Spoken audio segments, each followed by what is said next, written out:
سرخط مهمترین خبرها: بازداشت گروه از ساکنان قبادیان با اتهام پیروی از رویه سلفیه، افزایش حضور صاحبکاران تاجیکستان در ازبکستان، چرا تاجران به کشور همسایه می روند و ناظری راه را برای تحفه گرفتن از راننده جزا دادند.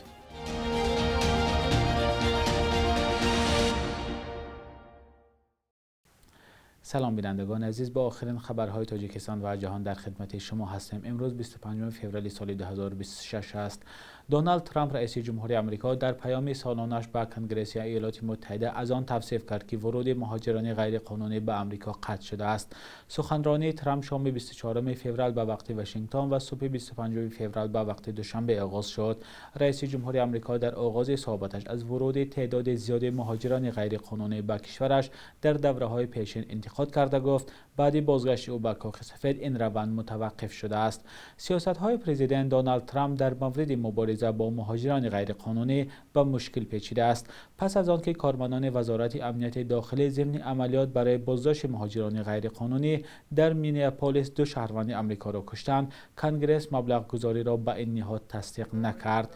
دونالد ترامپ همچنین از دستاوردهای اقتصادی خود در سمت‌های کاهش نرخ محصولات خوراک، سوخت و دارو و خانه ستایش کرد.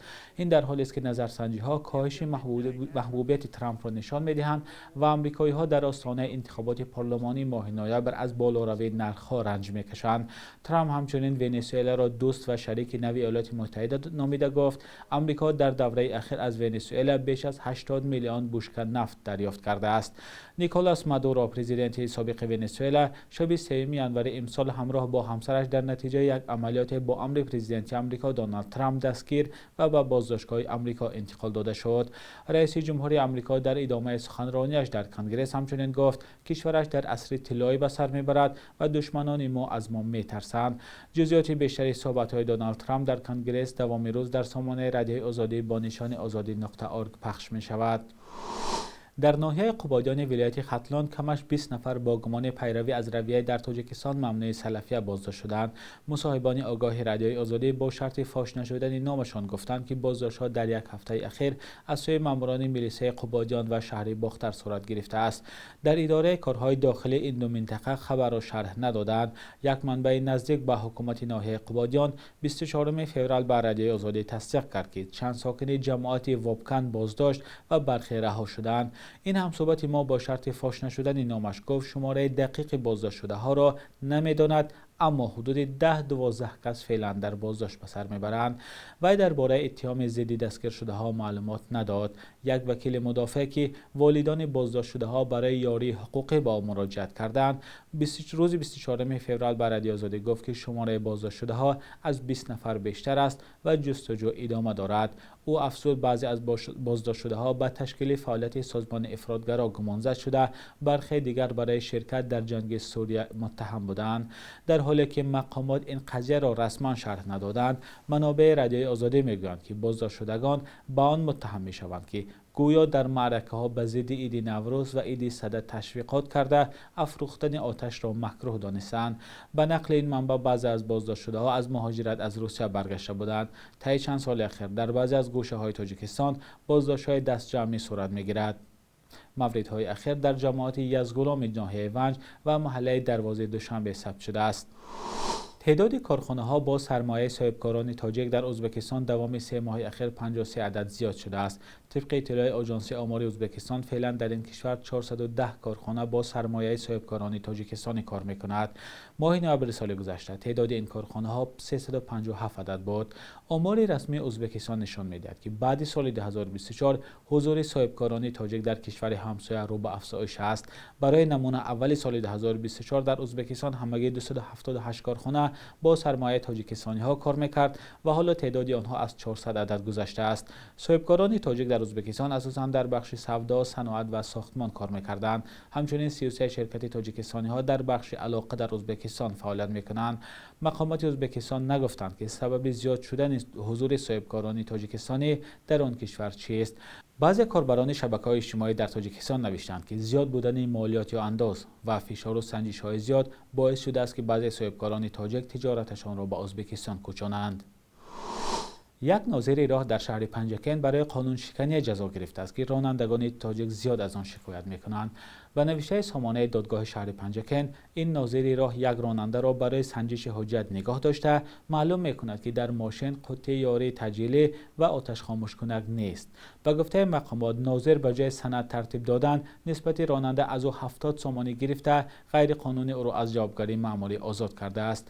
علیه این ناظر راه با اتهام غیر قانونی گرفتن پاداش یا هدیه پرونده مأموری باز شده او را جریمه کردند. در دادگاه شهر پنجکن نگفتند که حجم جریمه چقدر است.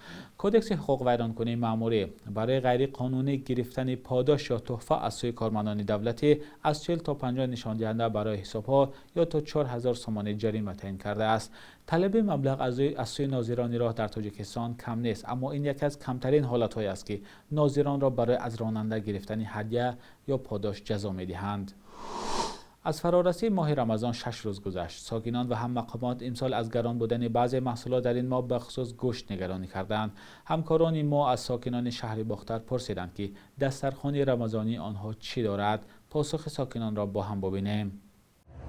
از انشالله هم خوراکی تیار میکنن، هم شوربه و هم آش باشم یا یکون چیزی دیگه شکر و یکون چیزی بودم حواس میگم چی همه اصلا هم انشالله را میمونم فیرما برای شدن روزا همه با آش شوربه با سرخی یکون شیرچوی یکون گردو و گردو یکون چیده دارم خوردم. میوگی ها میوگی البته میوگی سیب و انگور و بانان چیو میگیری امکانیت داشتگی میگه نداشتگی که همین سوی قطعه شوربه و روز آش میکنن آخه این طریق نرخش همون کارتشکا 6 میگیرن 6 تومن نه هم ندارم آدم شهر داشتگی میگیرن نداشتگیش که هم خیلی میگیرن میگیریم افغان نیشاولا مثل دگان قایماق میگیریم مثل افطار میکنیم روزا кушаете ягон албатти милли худамо ё шӯрбо ё угров ё ягон чи чакка нон салат баъд чой обычныйда ҳамун хум масалан шӯрбо ширчой ҳамин хеле чизода ما هم 1200 сум маош мегирем, як ҳафта намебарад. Да, напитки никакие не берем мы. Газировки мы не пьем, потому что это вредно для здоровья. Хамсуемо хамаш навза шароит дора. А вот кышлакода хештауро там-то это как победнее живут, да? اینا کارچکا پیاز، روغن، گوشتکو نمیبینیم. همه فقط کارچکا پیاز. های مهمان میاد گفته سرپ میخوریم تمام. Хай переедать нельзя. Как вот в Инстаграме все этот объясняют, говорят, что переедать нельзя. Как одаму меган мо якум дуюм сеюм лекинев. Или, например, сухурда чимехран, ошмехран. Мой таринесте. Мо ягон татукум, ягон манны каша, шири там или отала. А михель, мы бисер на михуре. گوشت بودو نرفتم خیلی شده من میرم قربانه که باز خونه میرم میگو بودو رو نمیرم چیه کلاس بینندگان عزیز، امسال شما در ماه رمضان امکان خرید کدام محصولات را دارید؟ می توانید در زیر برنامه نظر خود را نوشته به این بحث همراه شوید. بخش یک روز تاریخ است که مهمترین تحولات تاریخی در روز 25 فوریه را فرا میگیرد.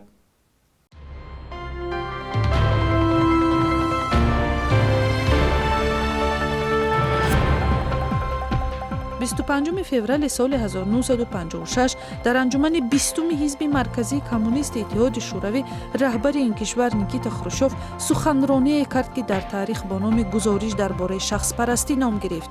дар ин суханронии таърихӣ раҳбари шӯравӣ Иосиф Сталин ва мероси ӯро ба боди танқид кашида, ки ба гуфташ боиси рукуд дар бисёр бахшҳо гардид. Хрушёвро як муддат раҳбари ислоҳталаб меномиданд, чун тавонист бисёр қарору тасмимҳои даврони Сталинро бознигарӣ кунад. бо гузашти 10 солаҳо дар қарни 21 ҳам масъалаи шахспарастӣ дар ҷомеаҳои собиқ шӯравӣ аз ҷумла Тоҷикистон дубора матраҳ мешавад. 25 فوریه سال 2009 پارلمان تاجیکستان طرح قانونی را قبول کرد که بر اساس آن خصوصی گردانی برخی شرکت‌های به قول مقامات دارای اهمیت استراتژیکی منع می‌شود و این فهرست اسم شرکت آلومینی تالکو، نیروگاه‌های نارک و راغون و دیگرها داخل شدند. این قرار اینچنین об'єкт‌های نظامی و ذخیره‌های آبی کشور را در بر می‌گیرد. 25 فوریه سال 2015 پارلمان تاجیکستان رضایت داد که درس اخلاق جنسی به برنامه تعلیمی در مکتب‌ها وارد شود. نمایندگان مجلس گفتند هدف آگاه کردن نورسان از بیماری‌های جنسی و جلوگیری از حمله‌های نامطلوب است. فعالان ضرورت چنین درس‌ها را برای بالا بردن سطح آگاهی شهروندان از حقوق خود مهم شمردند، چون در جامعه سنتی تاجیکستان موضوع رابطه‌های جنسی و صحبت آشکار در این موضوع همانات پوشیده است. با وجود اجازه قانون در اکثر مکتب‌ها این مسائل در چهارچوب درس‌های تربیوی معرفتی عائله‌داری محدود مطرح می‌شود. شبانه روز اخیر قرب روبل روسی و هم دلار آمریکایی در برابر اسعار ملی سامانه تقریباً به تغییر بود. صبح امروز در بانک تجارتی تاجیکستان 1000 روبل روسی تا 120-121 سامانه ارزش دارد. 100 دلار آمریکایی باشد به 940-943 سامانه برابر است. قرب رسمی بانک ملی تاجیکستان برای 25 فوریه چنین تعیین شده است.